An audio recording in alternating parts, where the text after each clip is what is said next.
Ji, Assalamu alaikum. So today I'm going to start with my introduction because many of the candidates, those who have joined today's class, are guests. So just for them, I just want to introduce myself. Ji, my name is Nadeem Asghar Sheikh, and I'm currently serving as Deputy Director with Government of Sindh in Grade 18. And this is in this slide I have actually written down my description, my profile.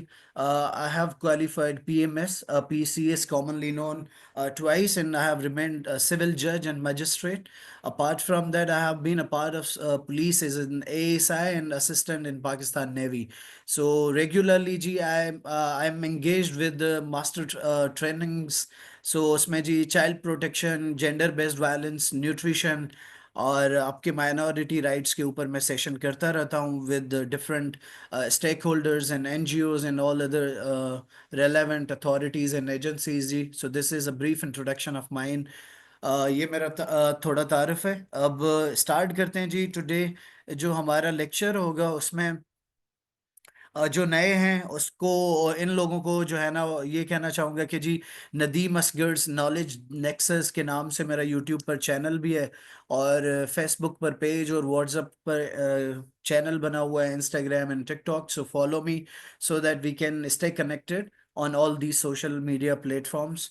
तो उसके बाद जी हमारा session start होता है शुरू. देखिए, start करते हैं इससे कि हमने ये जितना भी कोर्स पढ़ा था, क्योंकि आपका कोर्स एंडिंग की तरफ जा रहा है, तो we guys have just few classes more. हमने सारा कुछ पढ़ लिया है, लेकिन सबसे इम्पोर्टेंट जो चीज़ थी मुझे लगा था, और हमारे स्टूडेंट्स ने ये कहा भी था कि जी सर, जो सेक्शंस होंगे, रिलेवेंट लॉज होंगे, और जो अमेंडमेंट्स आ चुकी हैं उसके लिए, क्योंकि बहुत सारे एमसीक्यूज इसमें भी आते हैं, और पास्ट पेपर हमने जब सॉल्व किया था तो उसमें ये सारी चीज़ें आ भी रही हैं और एक्सपेक्टेड भी हैं. तो इन दैट कनेक्शन जी, मैंने सोचा कि एक लेक्चर आपके आर्टिकल, सेक्शंस और जितने भी लॉज हैं, हमने बहुत सारे लॉज पढ़ भी लिए हैं. जो मतलब मेरे सेशंस लेते हैं उनको पता है इस चीज़ का. तो हम जी शुरुआत करने लगे हैं. Let's first talk about fundamental rights in the constitution of Pakistan. और ये कहाँ से शुरू होते हैं? ये आपके कॉन्स्टिट्यूशन ऑफ पाकिस्तान में जी, जो फंडामेंटल राइट्स हैं वो आर्टिकल 8 से शुरू होते हैं और 28 तक ये खत्म होते हैं, राइट? तो इसमें क्या होता है जी, आपका यूं समझे कि पहले तो मैंने आपको वो बता दिया है, क्योंकि नए लड़के स्टूडेंट्स आए हुए हैं तो उनके लिए फंडामेंटल राइट्स और ह्यूमन राइट्स में ये जी डिफरेंस है आपका. I am just marking demarcation between these two के क्या फ़र्क है. फ़र्क ये है जी, ह्यूमन राइट्स जो है ना, आपके यूनिवर्सल लॉज होते हैं जो कि इंसानों के लिए बने होते हैं, जिसमें डिग्निटी होती है, रेस्पेक्ट होती है, सारा कुछ होती है, सारा कुछ होता है. और यूनाइटेड नेशंस जो है ना उसको इंडोर्स भी करता है, और यूनाइटेड नेशंस की तरफ से आपको जो है ना वो बाउंड भी किया जाता है बहुत सारे ममालिक को कि भाई आपने ये सारे लॉज को जो है ना फॉलो करवाना है इंसानियत के नाते. लेकिन आपके जो फंडामेंटल राइट्स हैं ना, वो वेरी करते हैं, वो यूनिवर्सल नहीं होते. वो हर मुल्क के अलग अलग हो सकते हैं. मतलब इंडिया के फंडामेंटल राइट्स अलग हो सकते हैं, स्विट्जरलैंड के अलग हो सकते हैं, पाकिस्तान के अलग हो सकते हैं, ठीक है? तो एक्चुअली ये रिलेटिव होते हैं, मतलब चेंज होते रहते हैं हर मुल्क के. तो पाकिस्तान के, अच्छा, फंडामेंटल राइट्स वो होते हैं जो कि हर मुल्क के कॉन्स्टिट्यूशन में लिखे गए हैं कि आपके अवाम को, आपके लोगों को ये हुकूक हासिल हैं. इन हुकूक के बुनियाद पर वो जो है ना इस कंट्री में रहते हैं, और उनको इंटाइटलमेंट दी जाती है कि भाई आपकी ये हुकूक हैं, आप जो है ना इस तरीके से फॉलो करें, और ये राइट्स हैं आपके, ठीक है? तो फंडामेंटल राइट्स आपके कॉन्स्टिट्यूशन में लिखे होते हैं. यूनिवर्सल राइट्स आपकी यूनाइटेड नेशंस की तरफ से दिए गए होते हैं. एक चीज. दूसरा डिफरेंस ये है कि यूनाइटेड नेशंस की तरफ से जो दिए गए हैं, जो यूनिवर्सल लॉज हैं, आपके ह्यूमन राइट्स हैं, वो यूनिवर्सली आपको अप्लाई होते हैं, ठीक है, हर मुल्क को, हर शहरी के ऊपर. लेकिन उसमें थोड़ी डिबेट आ जाती है, उसकी उसको डिटेल में नहीं लेके जाते. लेकिन जो फंडामेंटल राइट्स होते हैं वो यूनिवर्सल नहीं होते, वो हर मुल्क के वेरी कर सकते हैं, ठीक है ना? तो इस तरह हैं भी सही. तो फंडामेंटल राइट्स जो आपका आर्टिकल 8 से स्टार्ट है पाकिस्तान के कॉन्स्टिट्यूशन 1973 में, और 28 तक है. I am telling you this because यहाँ थोड़ा बहुत आपको अंडरस्टैंडिंग होनी चाहिए. अब क्योंकि हमारा जो मैंडेट है सोशल वेलफेयर डिपार्टमेंट का, उसमें जी देखें हमने तफसीलन बहुत कुछ पढ़ा कि क्या क्या डोमेन आ सकता है, कहाँ कहाँ से सवालात एमसीक्यूज निकल सकते हैं। लेकिन आपको चाइल्ड प्रोटेक्शन अथॉरिटी के बारे में तफसीलन मैंने बताया हुआ है पहले लेक्चर्स में, ठीक है। तो उसमें चाइल्ड प्रोटेक्शन अथॉरिटी का लॉ भी हमने डिस्कस किया है, तफसीलन वो डिस्कस भी किया है सारा, कि किस तरह डायरेक्टर जनरल होता है, क्या करता है, और किस तरह ये हेल्पलाइन के ऊपर काम होता है जी। Everything we have discussed in detail. So when it comes to the constitutional provisions, so Pakistan has several laws and regulation in place to protect the rights of children. So the sum of the key articles and sections we are going to discuss. मैंने bifurcate किए है जी हर एक के अलग अलग laws को लेके ना, ताकि आपको सही से समझ में आए चीजें। आर्टिकल 11(3) जी है, वो कहता है कि ये कॉन्स्टिट्यूशन का आर्टिकल है और इसमें सवालात आते भी हैं और पूछे भी गए हैं। आर्टिकल 11(3) जी आपका ये कहता है कि जो बच्चा 14 साल की उम्र से नीचे होगा, ठीक है ना, बिलो द एज होगा, वो फैक्ट्री या माइन या किसी भी दूसरी हजर्डस एम्प्लॉयमेंट में नहीं इंगेज हो सकता। तो ये मतलब प्रोहिबिशन है, प्रोहिबिट करा है कॉन्स्टिट्यूशन के, no child below the age of 14 years shall be engaged in any factory or mine or any other hazardous employment।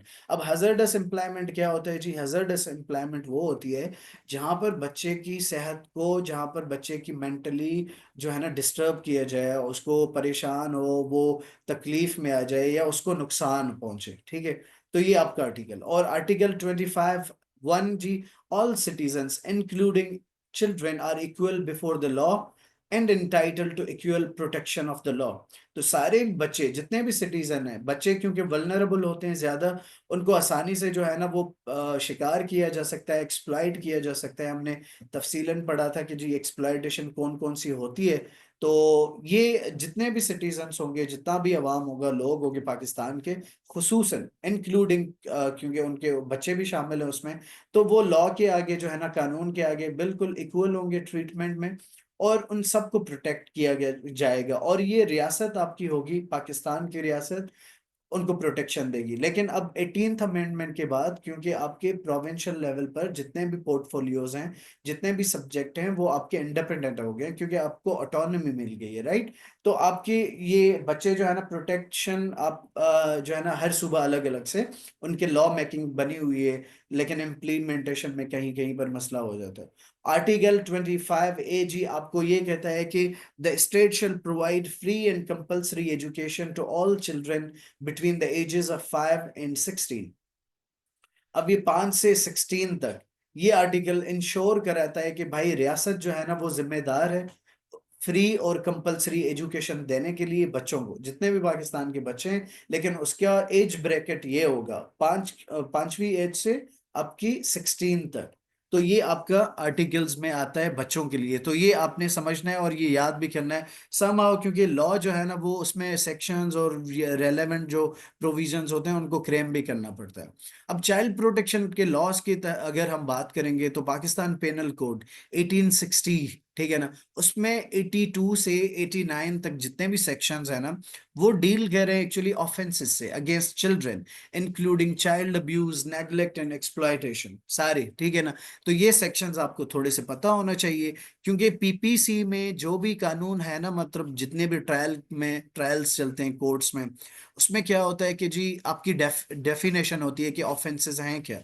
और हमने ये भी डिफरेंशिएट किया हुआ था कि क्राइम, मैंने आपको समझाया था कि क्राइम और ऑफेंस में क्या फर्क है, ठीक है जी।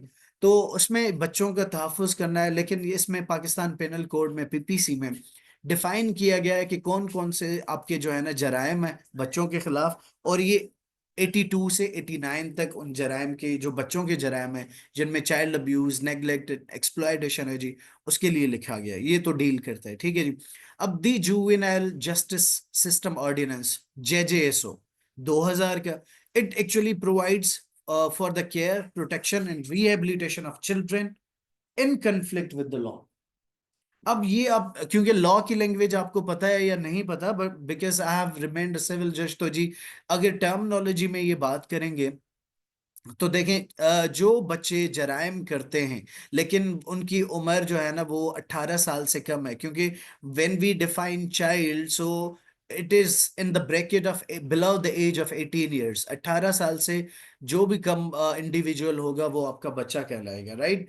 तो अब प्रोटेक्शन, रिहैबिलिटेशन ऑफ चिल्ड्रन, और आपका जो है ना वो कन्फ्लिक्ट विद लॉ करेगा। अगर वो बच्चा क्राइम करता है, ऑफेंस करता है कोई भी, तो JJSO की हिसाब से, ऑर्डिनेंस के हिसाब से उसको डील किया जाएगा, उसकी प्रोटेक्शन मिलेगी, ठीक है।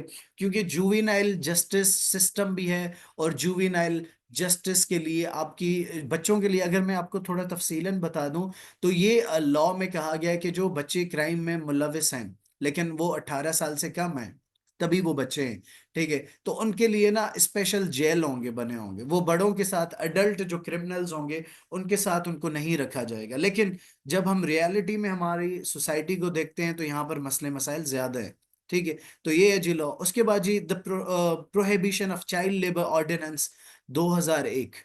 अब ये क्या है जी, ये ऑर्डिनेंस जो बच्चे हजार्डस ऑक्यूपेशन में काम करते हैं, जो एम्प्लाइड होते हैं, उनको रोकता है कि भाई, रियासत रोकती है कि भाई इस ऑर्डिनेंस के तहत बच्चे जो है ना वो काम नहीं करेंगे, ठीक है। अब हमने ये भी तफसीलन पढ़ा था कि भाई आपका जो एक्ट होगा और आपका जो ऑर्डिनेंस होगा उसमें क्या फर्क है, ठीक है ना। तो मैं इसलिए रिपीट नहीं कर रहा क्योंकि हमारी बहुत सारी चीजें अहम है, उनको हम डिस्कस कर लेंगे। अच्छा जी, सिंध चिल्ड्रन एक्ट। अब चिल्ड्रन एक्ट 1955 का जी, ये बहुत पहले का बना हुआ है, ठीक है ना, when it was about post partition, ठीक है ना। तो उसके बाद जी बहुत सारे कानून आ गए, लेकिन मैंने आपको समझाना इसलिए चाहा कि इसका भी काम rehabilitation of the children in Sindh के ऊपर है जी। जुवेनाइल कोर्ट्स बनेंगी और प्रोबेशन ऑफिसर्स होगा।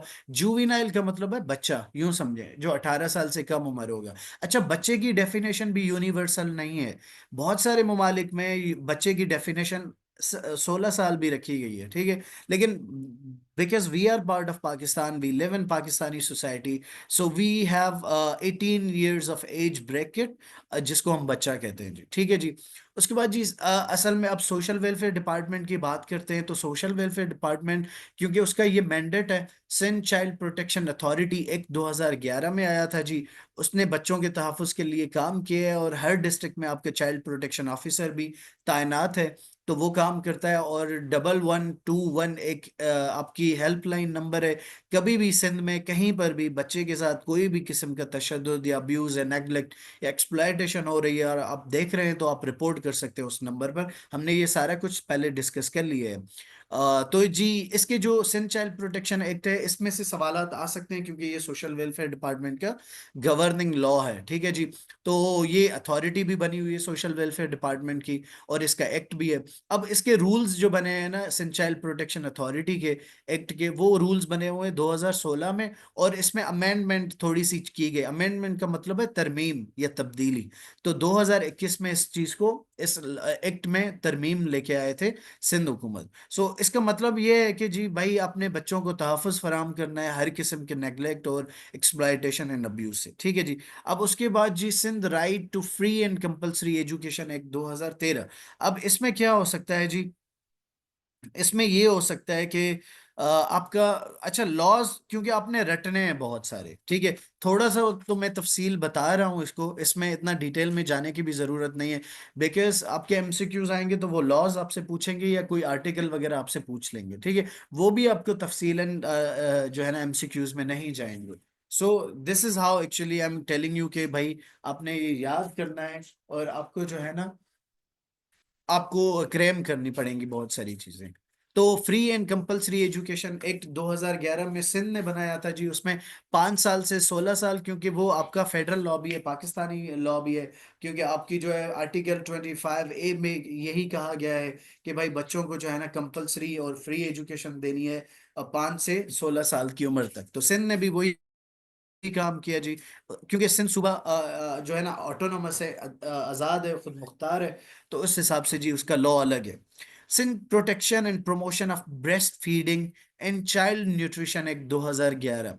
अब देखें, जब भी हम सिंध सिंध गवर्नमेंट के साथ बहुत सारे इख्तिलाफात हो सकते हैं, पीपल्स पार्टी के साथ बहुत शिद्दत के साथ इख्तिलाफात हो सकते हैं गवर्नेंस के लिए, राइट।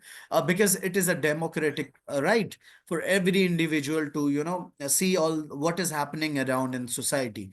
लेकिन जब बात आती है ना आपकी लॉ मेकिंग में और मतलब लेजिस्लेशन में, तो पीपल्स पार्टी ने जी बहुत अच्छे लॉज बनाए, बहुत अच्छे अच्छे कानून दिए, लेकिन उसके इम्प्लीमेंटेशन में डेफिनेटली बहुत मसला आ रहा है। इम्प्लीमेंटेशन सही से नहीं हो रही, तभी इम्पैक्ट नहीं हो रहा है सोसाइटी में। तो इस एक्ट की तहत जो बच्चे हैं जी, उनको जो ब्रेस्ट फीडिंग देनी चाहिए, ताकि आपके मॉल न्यूट्रिशन जो बच्चे होते हैं ना, मल नरिश्ड बच्चे होते हैं जिनकी ग़िज़ाइयत पूरी नहीं होती, तो उनको ग़िज़ा मिले। और ये साइंटिफिकली भी अप्रूव्ड हो चुका है, रिसर्च हो चुकी है कि भाई आपके जो माँ का मतलब दूध होता है, ब्रेस्ट फीड करती है, तो उसमें न्यूट्रिशन ज्यादा होते हैं। तो ये लॉ भी बना हुआ है। ठीक है जी। जी ऐसा ही है जी। अच्छा, उसके बाद जी हमने ये एक्ट भी तफसीलन पढ़ा था, सिन चाइल्ड मैरिजेस रिस्ट्रेंट एक्ट 2013। ठीक है, ये इसको तफसीलन हमने पढ़ा था, इस लॉ को, सिन चाइल्ड प्रोटेक्शन अथॉरिटी को भी तफसीलन पढ़ा था। तो जो जो सोशल वेलफेयर से रिलेटेड हैं, जो उसके लॉज हैं, उसके गवर्निंग आपके रूल्स हैं, उसको उसको जी हमने तफसीलन पहले ही पढ़ चुके हैं। लेकिन उसके अलावा जितनी भी लॉ मेकिंग की गई है, क्योंकि इसमें से भी सवाल आ सकते हैं, तो मैं आपको रिवाइज भी करा रहा हूं और आपको नए भी लॉ बता रहा हूं। तो सिन चाइल्ड मैरिजेस रिस्ट्रेंट एक्ट 2013, उसमें जी बच्चों की कम उम्र की शादी, उसको क्रिमिनलाइज किया गया है, उसके ऊपर जो है ना सजाएं रखी गई हैं। तो यहाँ पर सिंध में 18 साल से कम उम्र के बच्चों को, चाहे वो लड़की हो या लड़का हो, उसकी जो है शादी नहीं हो सकती। अगर होगी तो उसको जो है ना वो क्राइम कर रहे होंगे, और उसके उसके साथ जो है ना पेनल्टी लगेगी और फाइन लगेंगे और इम्प्रिजनमेंट भी हो सकती है। ठीक है जी।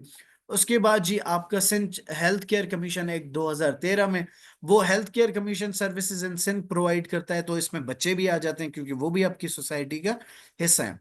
उसके बाद जी Sindh prohibition of corporal punishment act 2016। अब बच्चे क्योंकि स्कूल में पढ़ते हैं 5 साल से, और कॉलेज में भी जाते हैं, तो वहां पर जो है हमारे असातिज़ा, सिंध की सोसाइटी की हम बात करेंगे, तो वहां पर असातिज़ा जो है ना वो फिजिकल पनिशमेंट देते हैं, राइट। उनको मारते हैं, थप्पड़े लगाते हैं, चमाटे हैं, पता नहीं क्या क्या, वो उनको सिंधी में चवंदा हूँ असां लकड़ भी हणंदा आहिनि। ठीक है। So every possible measure teachers take to punish their I mean students. तो ये जी लॉ बन गया, सिंध सिंध गवर्नमेंट ने बनाया कि भाई बच्चों को जो है ना तशद्दुद नहीं किया जाएगा। अगर जो भी उसमें मुलविस पाया जाएगा, तो जितने भी इदारे हैं, चाहे वो प्राइवेट हैं या फिर गवर्नमेंट के इदारे हैं, उसमें अगर बच्चों ने वो कंप्लेंट कर दी उनके माँ बाप ने किसी टीचर के खिलाफ, तो उनको जो है ना पनिशमेंट दी जाएगी।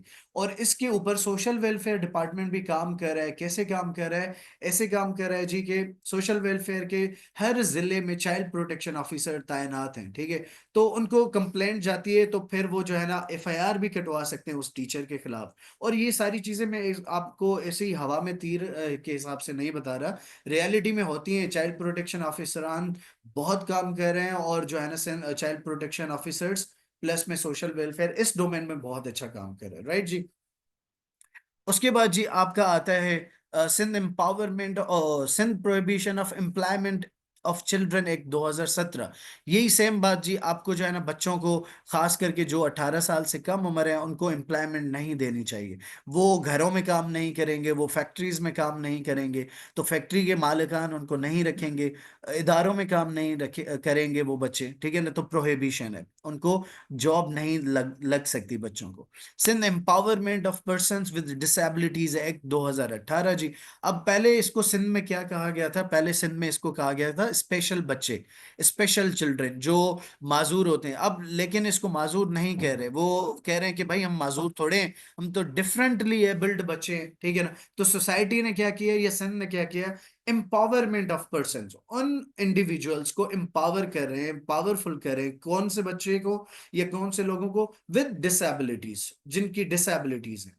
ठीक है। जो डिफरेंटली एबल्ड बच्चे हैं उनको, या बच्चों को अलावा, ये कानून जो है ना स्पेशल पर्सन्स के ऊपर लागू होता है। और ये 18 साल से भी ज्यादा जो इंडिविजुअल्स होते हैं उसके लिए भी है। ठीक है। क्योंकि बच्चे भी इस ब्रैकेट में, इस कानून के डोमेन में आते हैं, तो हम उस वजह से ये डिस्कस कर रहे हैं। उसके बाद जी इंटरनेशनल कमिटमेंट्स कौन से होंगी, ये बहुत इंपॉर्टेंट है जी। ठीक है ना।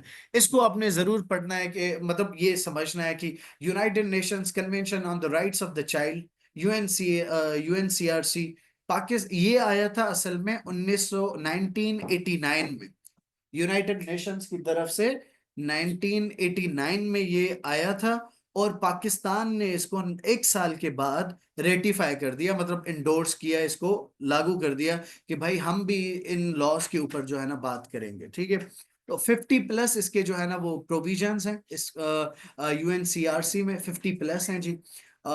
उसके बाद इसका भी यही है कि भाई ये प्रोटेक्ट करने बच्चों के हुकूक, rights, right to education, right to health care, right to protection from all sort of exploitation and abuse, right to survival, right to dignity, ये सारे राइट्स जो है ना बच्चों को दिए गए इंटरनेशनल लेवल के ऊपर। तो इसमें से भी एमसीक्यूज आ सकते हैं। बस I am giving you brief overview, because आपने तैयार रहना है, कहीं से भी कोई भी एमसीक्यूज आ सकता है, so you guys must be ready for everything. उसके बाद जी हमने तफसीलन सीनियर सिटीजन्स के लॉ के लिए पढ़ा था, सोशल वेलफेयर क्या काम कर रहा है, इसके ऊपर कौन सा कार्ड आ रहा है, कैसे आ रहा है। So we guys have already discussed that in detail. अब आते हैं इसके ऊपर, सीनियर सिटीजन के ऊपर लॉज कैसे बने हुए हैं जी, फेडरल लॉज। हम बात करेंगे जी पाकिस्तान बैतुल माल एक्ट 1991। इसमें क्या है जी, बैतुल माल में ये प्रोवाइड करते हैं financial assistant to senior citizens. Senior citizen की जब हम बात करेंगे तो हम वो ब्रैकेट आ जाएगी, एज ब्रैकेट। भाई जो भी 60 साल की उम्र का बंदा होगा, इंडिविजुअल, चाहे वो फीमेल हो, मेल हो, मैन हो, वुमन हो, जो भी 60 साल की उम्र तक होगा वो सीनियर सिटीजन कहलाएगा। 60 साल से ऊपर वाला भी, 60 साल तक भी। तो 60 साल से 60 years ऑफ एज से नीचे जो होगा उसको सीनियर सिटीजन नहीं कहेंगे। और बैतुल माल जी उनको इस कानून के तहत फाइनेंशियल असिस्टेंस देता है, पैसे, उनकी जरूरियात, ये सारा कुछ। उसके बाद जी the maintenance and welfare of parents and senior citizen act 2011, ये फेडरल लॉ है जी, ये पाकिस्तान में रेगुलेट करता है। ठीक है, this law actually provides for the maintenance and welfare of parents and senior citizens. ठीक है, तो ये थोड़ा सा आपने जहन में रखना है सारी चीजें। अब कॉन्स्टिट्यूशन सीनियर सिटीजन के लिए क्या कहता है, आपका कॉन्स्टिट्यूशन जो आईन है पाकिस्तान है जी, वो 99 आर्टिकल में कहता है सिक्योरिटी ऑफ पर्संस। अब देखें, ये पर्सन तो जेनरिक सेंस में है ना, सारे पर्सन आ गए इसमें, man, women, transgender, every sort of gender आ गया इसमें। ठीक है जी, लेकिन इसमें आपके सीनियर सिटीजन भी आ गए। So no person including senior citizens shall be deprived of life or liberty save in accordance with the law। तो इन सब को तहफ़्फ़ुज़ है जी, सिक्योरिटी मिलेगी, इनको प्रोटेक्शन मिलेगी रियासत की तरफ से। ये आर्टिकल आपका सीनियर सिटीजन्स को तहफ़्फ़ुज़ फराम करता है। आर्टिकल 14 जी, डिग्निटी ऑफ अ मैन, क्योंकि सबकी सेल्फ रेस्पेक्ट, सबकी डिग्निटी जो है ना वो टॉप प्रायोरिटी पर होती है। तो रियासत ने आपके कानून में लिखा है कि भाई आर्टिकल 14 जो होगा वो इंसान को, इंडिविजुअल को, मैन को, खास करके सीनियर सिटीजन को जी, वो जो है ना वो रिस्पेक्ट देगा और उसका पूरा पूरा हक है उसकी रेस्पेक्ट का। अगर उसकी कोई तौहीन करता है तो रियासत उसके खिलाफ जो है ना कदम उठाएगी और उसको पनिश करेगी, जो सीनियर सिटीजन को रेस्पेक्ट नहीं दे रहा। लेकिन यहाँ पर अनफॉर्चुनेटली इस तरह नहीं हो रहा है। लॉ तो बहुत अच्छे अच्छे बने हुए हैं, लेकिन हमारी सोसाइटी में इम्प्लीमेंटेशन का बहुत ज्यादा फुकदान है। उसके बाद जी आर्टिकल 25, इक्वालिटी ऑफ सिटीजन्स जी, सारे सिटीजन्स जो भी आपके पाकिस्तानी सिटीजन है by birth including senior citizens, वो कानून के आगे बराबर हैं जी, और उनको पूरा पूरा प्रोटेक्शन मिलेगा। ये हमने आर्टिकल 25 पहले भी बात की थी इसकी, उसके। ठीक है जी। अब सिंध प्रोविंस, क्योंकि हम सोशल वेलफेयर की बात करेंगे, असल लिटरेसी भी एक कॉज है इसका जी, बिल्कुल इलिटरेसी है बिल्कुल। सिंध प्रोविंस ने जो लॉ मेकिंग की है जी, सीनियर सिटीजन वेलफेयर एक्ट 2014, ये जी लॉ प्रोवाइड करता है सीनियर सिटीजन के लिए तहफ़्फ़ुज़ और उनके वेल बींग के लिए। सीनियर सिटीजन जो भी सिंध प्रोविंस में होंगे उनके लिए फाइनेंशियल असिस्टेंस, हमने वो पूरा तफसीलन उस चीज़ के ऊपर बात की है, सारा लॉ पढ़ा है हमने जी इसका। तो आप बखूबी इस चीज़ को जो है ना वो वाकिफ़ है इस चीज़ के। उसके बाद जी सिंध सोशल प्रोटेक्शन पॉलिसी। अब एक लॉ होता है, एक ऑर्डिनेंस होता है, एक आपकी पॉलिसी होती है। Policy actually is a framework, किस तरह जो है ना वो सारी सर्विसेज दी जाएंगी, पॉलिसी क्या होगी, कहाँ पर होगी, इम्प्लीमेंटेशन कैसे होगा, वो सारी पॉलिसी में होगी। तो ये सिंध सोशल प्रोटेक्शन पॉलिसी, ये पहली चीज आपको बता दूं कि सिंध सोशल प्रोटेक्शन एक डिपार्टमेंट है सिंध गवर्नमेंट का। ठीक है, और उसका यही है कि प्रोटेक्शन, सोशल प्रोटेक्शन जो है ना सिंध के लोगों को देनी है। ठीक है, तो this policy actually provides a framework for social protection services including those for senior citizens. तो ये पॉलिसी है जी। उसके बाद जी सीनियर सिटीजन्स पॉलिसी सिंध 2015 में जी बनाई गई। उसमें भी सही यही बात है जी कि जो भी बूढ़े होंगे, मतलब 60 साल की उम्र रसीदा लोग होंगे, उनकी वेल बीइंग, उनकी प्रोटेक्शन, उनके सारे तहफ़्फ़ुज़ की बात करेंगे। तो ये भी आपकी पॉलिसी आई है 15 में। आई नो कि आप जो है ना वो समझ रहे होंगे इतने लॉज हैं क्या क्या है, लेकिन आपने जो टॉप करना है ना पेपर में, तो भाई आपने ये याद करनी होंगे। 2-4 दिन में आपको सही से रिपीटेडली अगर पढ़ेंगे, देखेंगे, लिंक बना के पढ़ेंगे। मैंने तफसीलन अलग अलग करके इसीलिए रखे हैं ताकि आपको समझ में आ जाए और आसानी से याद भी हो जाए। और other relevant laws and policies जी, national policy for older persons 2015, इसमें भी देखें बात वही होगी लेकिन पॉलिसीज अलग अलग बनी गई। फेडरल लेवल पर अलग बनी हुई है, सिंध प्रोविंसेस की अलग बनी है। आपने ज्यादा फोकस करना है सिंध प्रोविंसेस के जितने भी लॉज लॉज बनाए गए हैं, लेकिन ये भी याद करेंगे तो फिर आप सेफ डोमेन में होंगे। उसके बाद जी the Pakistan national human rights commission act 2012 में। अब देखें ह्यूमन राइट्स कमीशन है, ठीक है, मतलब इंसानियत के हुकूक की बात हो रही है, ठीक है, regardless of colour, regardless of caste, creed and race, right. तो ह्यूमन राइट्स कमीशन आपका जो है ना सिंध में भी इसका चैप्टर है, वो भी ये काम कर रहा है जी। ओवरऑल सारे सिटीजन्स जितने भी पाकिस्तान के रहाकू रिहायशी हैं, सबके लिए ह्यूमन राइट्स की बात करता है, लेकिन खुसूसन सीनियर सिटीजन्स को भी जो है ना वो प्रोटेक्शन और वेल बीइंग उसके लिए काम करना, उनके तहफ़्फ़ुज़ में काम करना, उनको असिस्टेंस के लिए ये ह्यूमन राइट्स, उनके राइट्स के तहफ़्फ़ुज़ के लिए भी ये कमीशन काम करता है। उसके बाद जी let's talk about something transgender, क्योंकि ये जेंडर आपकी सोसाइटी का हिस्सा है और सोशल वेलफेयर इसको काम भी कर रहा है इसके ऊपर, ठीक है। So let's talk about transgender rights is human rights, right.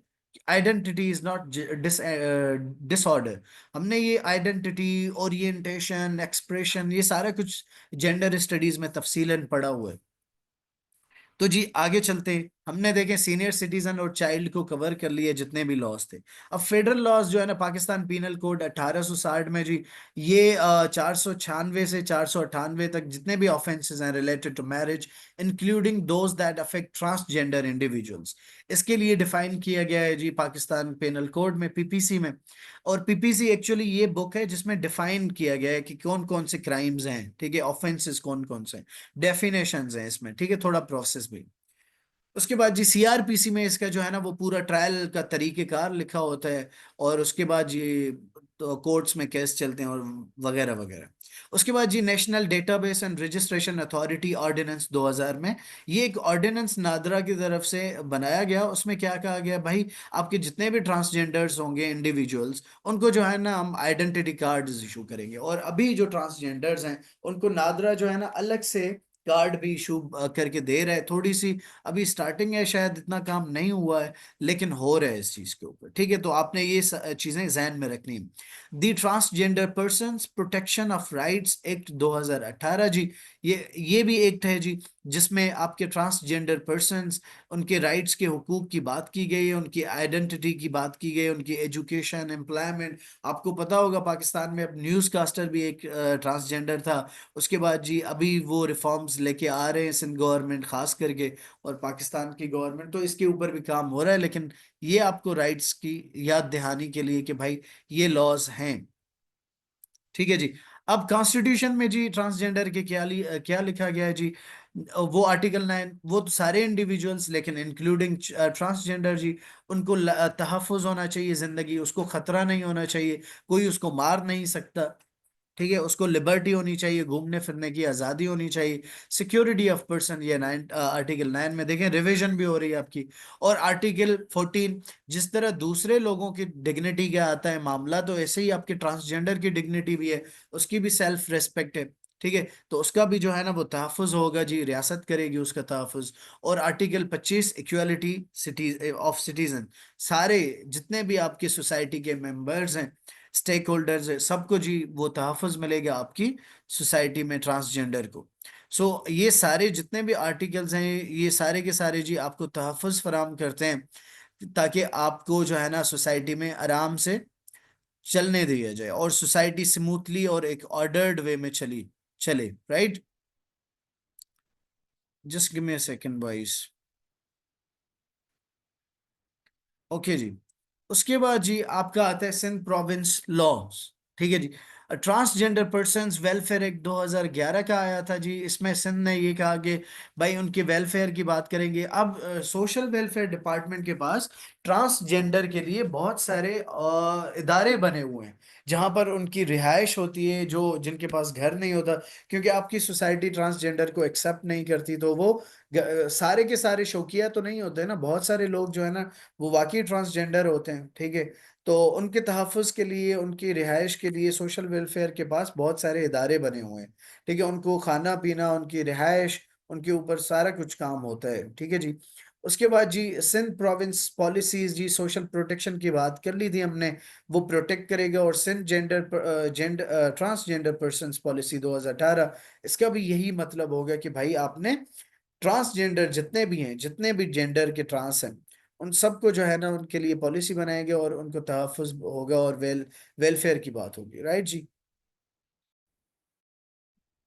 उसके बाद जी other relevant laws and policies जी, पाकिस्तान, ये हमने ह्यूमन राइट्स की बात की, तो ह्यूमन राइट्स में आपके बच्चों के राइट्स भी आ जाते हैं, आपके औरतों के भी राइट्स आ जाते हैं, आपके इंडिविजुअल्स के भी सबके आ जाते हैं। तो भाई ट्रांसजेंडर के भी ह्यूमन राइट्स कमीशन में, एक्ट में तहफ़्फ़ुज़ है, उनको मिला हुआ है। ठीक है, क्योंकि उनके भी ह्यूमन राइट्स हैं। और ऐसे जी national action plan for human rights 2016, उसमें भी यही बात की गई कि भाई आपके जो ट्रांसजेंडर हैं, ये सारे के सारे जितने भी लॉ हैं, जितने भी हैं, सारे के सारे तहफ़्फ़ुज़ की बात करते हैं। Last but not the least जी, आपके वुमेन, जो कि आपकी सोसाइटी का बहुत इम्पोर्टेंट हिस्सा है आपका, और उन्हीं की वजह से ये सोसाइटी जो है ना स्मूथली चलती है जी। तो let's talk about something, what are the laws that have been enshrined and given to the women in Pakistan, and especially because we are preparing for the test of assistant director social welfare और सिंध का test होगा जी। तो उसके law क्या हैं वो हम बात करने लगे हैं आज। देखें, फेडरल लॉ औरत के लिए जी, the Muslim family laws ordinance 1961 में, जिसमें आपका marriage, divorce and inheritance for Muslim women, ठीक है, उसके लिए कानून बनाया गया कि भाई जब मैरिज होगी तो किस तरह होगी, जब डिवोर्स होगी तो कैसे होगा, खुला लिया जाएगा तो किस तरह होगा। तो इसकी फैमिली कोर्ट्स बनती हैं जी, आपके पूरे पाकिस्तान में बनी हुई हैं, सिंध में भी बनी हुई हैं। तो फैमिली कोर्ट हर डिस्ट्रिक्ट में बना होता है, जहाँ पर जो भी फैमिली रिलेटेड केसेस होते हैं, खास करके मैरिज, डिवोर्स, इनहेरिटेंस के मामला को सारा वो सिविल जज, मजिस्ट्रेट जो है ना वो फैमिली जज करता है उसको। उसके बाद जी कॉन्स्टिट्यूशन ऑफ पाकिस्तान 1973 में आर्टिकल 25, 26, 27 और 34 स्पेशली एड्रेसेस वुमेन राइट्स, ये उनकी बात करते हैं। देखें 25 तो हमने यही कहा ना कि आपके इक्वल है लॉ के, तो सारे इक्वल है, ठीक है ना। अब आते हैं जी the protection of women against harassment at work place, act 2010। नहीं, इसमें मुस्लिम फैमिली लॉज में नॉन मुस्लिम नहीं है, लेकिन उसके लिए अलग से लॉ है, लेकिन हम उसकी बात नहीं करेंगे अभी। ठीक है जी। आते हैं जी द प्रोटेक्शन ऑफ वुमेन, जो औरतें, देखें आप में से बहुत सारी लड़कियां, बहुत सारी औरतें जो है ना वो गवर्नमेंट जॉब करती हैं, प्राइवेट जॉब करती हैं। तो उन औरतों के लिए जो घर से बाहर निकलती हैं और जॉब करती हैं, तो उनके तहफ़्फ़ुज़ की भी बात हो रही है यहाँ पर। तो उनको भी, जो अफसरान होते हैं, ज़्यादातर इस तरह के बहुत सारे वाक़यात पेश आते हैं कि भाई जो उनके ऑफिसर्स होते हैं वो उनको हैरेस कर रहे होते हैं, जेंडर की बुनियाद पर उनको एक्सप्लॉइट कर रहे होते हैं। तो उनके लिए भी एक्ट बना हुआ है, ये सिंध गवर्नमेंट का और खास करके फेडरल का बहुत अच्छा इकदाम था जी। तो उनको तहफ़्फ़ुज़ दिया गया है इस लॉ में। ठीक है जी। The prevention of anti women practices act, अब जितने भी औरतों के खिलाफ जितने भी आपकी प्रैक्टिसेस सोसाइटी में हो रही हैं, उन सारी जो है ना वो प्रैक्टिसेस को ख़त्म करने के लिए, प्रिवेंट करने के लिए, ये 2011 में एक एक्ट आया था। उसमें जी जिस तरह डॉरी ले एसिड थ्रोइंग हो रही है, लड़कियों के ऊपर तेजाब फेंका जा रहा था, ये उसको जो है ना औरतों के खिलाफ जो है ना वो मर्द हजरात या कोई भी कर रहा था, तो उनके लिए जी उन सारी गलत प्रैक्टिसेस को खत्म करने के लिए ये एक लॉ आया था, और उसमें सजाएं भी होती हैं बहुत सारी। ठीक है जी। उसके बाद जी कॉन्स्टिट्यूशन के प्रोविजंस, वही जी आपके जो हमने पहले बात की थी। राइट जी, उसमें हमने यही बात की थी कि भाई आपका 25 एक 25 article equality of citizen, 26 non discrimination.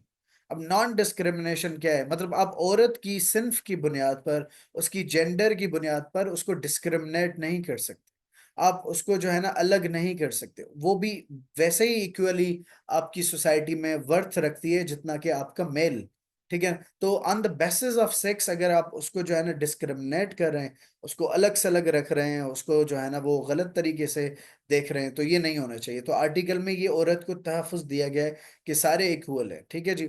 और उसके बाद ये article 27 safe guard against discrimination in services. Public services में अगर उनको सर्विस नहीं दी जा रही, तो औरतों को खास करके, तो उनको डिस्क्रिमिनेट, ऐसे नहीं है कि पहले मर्द हजरात का काम होगा फिर औरतों का काम होगा। देखिए कितने अच्छे अच्छे लॉज बने हुए हैं, ठीक है, लेकिन unfortunately with much of the regret it is said कि भाई यहाँ पर इम्प्लीमेंटेशन का बहुत मसला है, इम्प्लीमेंट नहीं हो रहे लॉज। राइट जी, रूल ऑफ लॉ जी। अब सिंध प्रोविंसेस की बात करेंगे, सिंध प्रोविंस की बात करेंगे जी। The Sindh child marriage restraint act 2013 बहुत इंपॉर्टेंट है जी। ये क्योंकि आप सिंध का टेस्ट देंगे तो इसमें से एमसीक्यूज आ जाएंगे, आ सकते हैं। ये जी आपके चाइल्ड मैरिजेस को रोकता है, राइट। बच्चों की कम उम्री के लिए सजाएं जो है ना इसमें डिफाइन की गई हैं कि कौन कराता है, कैसे होगा, क्या नहीं होगा, और कैसे चाइल्ड प्रोटेक्शन ऑफिसर्स इसको रोकेंगे। ठीक है जी। सिंध डाउरी प्रोहिबिशन एक्ट, जो आपका जो है ना वो सिंधी में तो हम इसको जो है ना वो कहते हैं कि भाई ये लेके आइए अपने ससुराल से। इसको सिंधी में क्या कहेंगे जी? डाउरी को I am just missing the word in Sindhi. तो ये जी उसको प्रोहिबिट करता है कि डाउरी नहीं ली जाएगी, राइट जी। काइंड ऑफ जी, डाज काइंड ऑफ।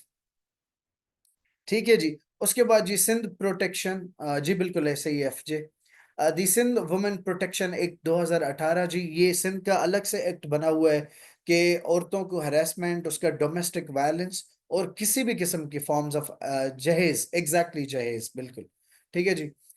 तो उसमें जो है ना आपका एक्सप्लॉयटेशन अगर औरत की होगी, तो उसको जी सिंध गवर्नमेंट जो है ना इस लॉ के तहत प्रोटेक्ट करेगी, और जो हरेस करेगा उसको सजा भी मिलेगी, सिंध वुमेन प्रोटेक्शन एक्ट 2018 में।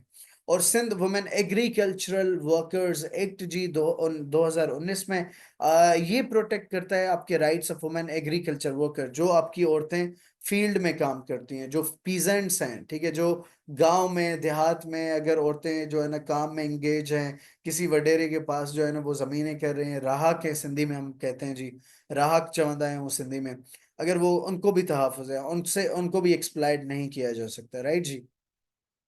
उसके बाद ये इंपॉर्टेंट बहुत इंटरनेशनल कमिटमेंट है जी, convention on the elimination of all forms of discrimination against women, CEDAW इसको कहते हैं जी। और ये पाकिस्तान ने रेटिफाई किया था 1996 में, और इसके लिए भी हमने पहले भी बहुत तफसीलन पढ़ा था। तो ये जी आपके जितने भी लॉज हैं आपके रिलेटेड, प्रोविजंस हैं, जो भी सोशल वेलफेयर डिपार्टमेंट के लॉज हैं या उसके रिलेटेड काम डोमेन में लॉज आ सकते हैं, तो हमने सारा वो डिस्कस कर लिया है, राइट जी। उसके बाद जी आपका आ गया MCQs part. Now this is actually the MCQs part जी। उसमें 3 क्वेश्चन ये हैं, आप इसको जो है ना स्क्रीनशॉट भी निकाल सकते हैं, फिर जो है ना टेली भी कर सकते हैं एमसीक्यूज को, के कौन कौन से लॉज के सवालात के जवाब आपको आ रहे हैं, राइट जी। उसके बाद जी ये आपके एमसीक्यूज हैं। ठीक है, तो ये हमने सारा कुछ पढ़ा भी है और आपने इसका जवाब भी देना है, ठीक है। तो कैसा है क्या नहीं है, ये सारा कुछ आपने जवाब देना है। Guys just take a screenshot, क्योंकि ये आपके काम आएंगे। उसके बाद जी आपका ये आ गया एक स्लाइड, देख लीजिए इसको।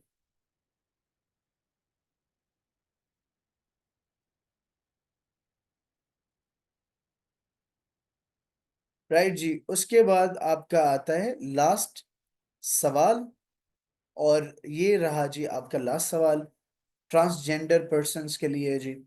और ये क्या करता है, कैसे है जी, ये आपके एमसीक्यूज हो गए। उसके बाद जी आपकी, होपफुली आपने सबने जो है ना की में लिखे होंगे, तो ये आपका आ गया एमसीक्यूज की।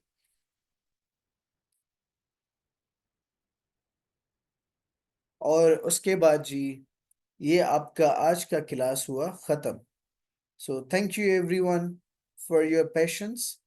और अभी अगर आपको कोई सवाल पूछना है, तहाँ के कोई सवाल पूछना है, if you want to ask any question, तो कोई कंफ्यूजन है तो आप बता सकते हैं, लेकिन जितने भी लॉस थे ना, इंशाल्लाह यहाँ से जितने भी एमसीक्यूज आपके आएंगे लॉ से, यहाँ से वहां नहीं निकलेंगे, मतलब यहाँ से नहीं हो, यूं कहें कि क्या कहें उर्दू में, हिनन माई निकरंदा, ठीक है। सो जितने भी लॉस थे ना, मैंने आपको उनका ओवरव्यू थोड़ा थोड़ा बता दिया। You welcome सफीर।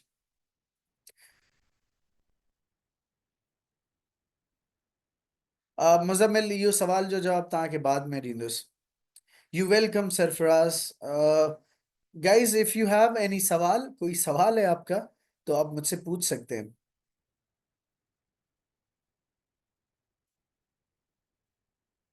जी, ये तो आपको गूगल में मिल सकते हैं, लेकिन इनको तफसीलन नहीं पढ़ना है रहत आपने।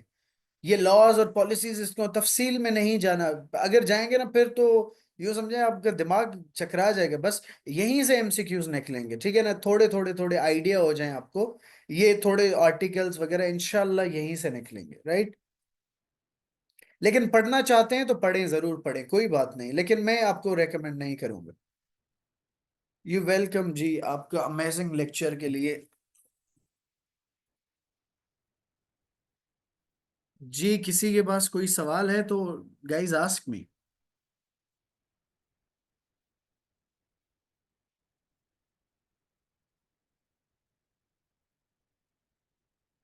कंहिंखे भी सवाल ना है। ओके जी, मां रिकॉर्डिंग ऑफ कयां पियो।